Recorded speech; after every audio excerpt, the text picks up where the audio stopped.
The Kandil Mountains are a stronghold for the PKK. It's where the group's camps and leadership are based. Now they have named new commanders after being ordered to do so by PKK leader Abdullah Öcalan, who's in jail. Öcalan wants to promote the PKK's urban wing, known as the Kurdistan Communities Union, or KCK, a congress of Kurds from the Middle East. Jamil Bayak is now the de facto head of the PKK here. We want the peace process which our leader Öcalan initiated to succeed. The changes in our movement have been made to prepare us for the peace process.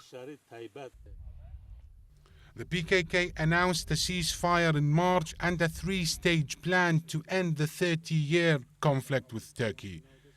Part of the plan calls for the withdrawal of fighters from Turkey in return for more Kurdish rights, something that's already underway. But a peace now seems to be in jeopardy. Our patience will last until September the 1st. The Turkish parliament has to make constitutional reforms. We don't want to return to fighting. We want peaceful and democratic solutions to the Kurdish issue. But if the Turkish government doesn't, then we won't invite them to kill us. We'll take our own measures. The PKK says the Turkish government cannot be trusted and isn't fulfilling its commitments.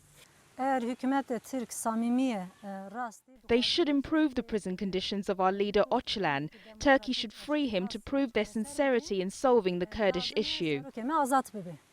The Turkish government says the PKK has withdrawn less than 500 of its estimated 2,500 fighters in Turkey.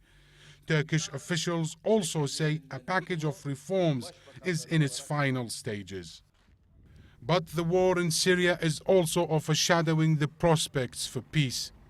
Turkey has accused the PKK of militarily helping the Kurdish Democratic Union Party based in Syria, sending fighters to establish an autonomous region in the north of that country. The PKK says it's also supporting the Syrian Kurds politically and denies sending weapons and men.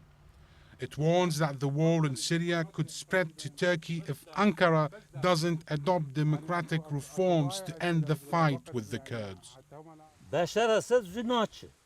Bashar al-Assad will not go, and his regime will not fall soon. Nobody should think otherwise.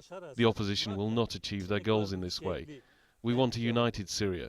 We don't want the Ba'ath regime or Al-Qaeda's rule. Syria belongs to all Syrians. The PKK's new leadership says it's time for Kurds in the Middle East to gain their rights.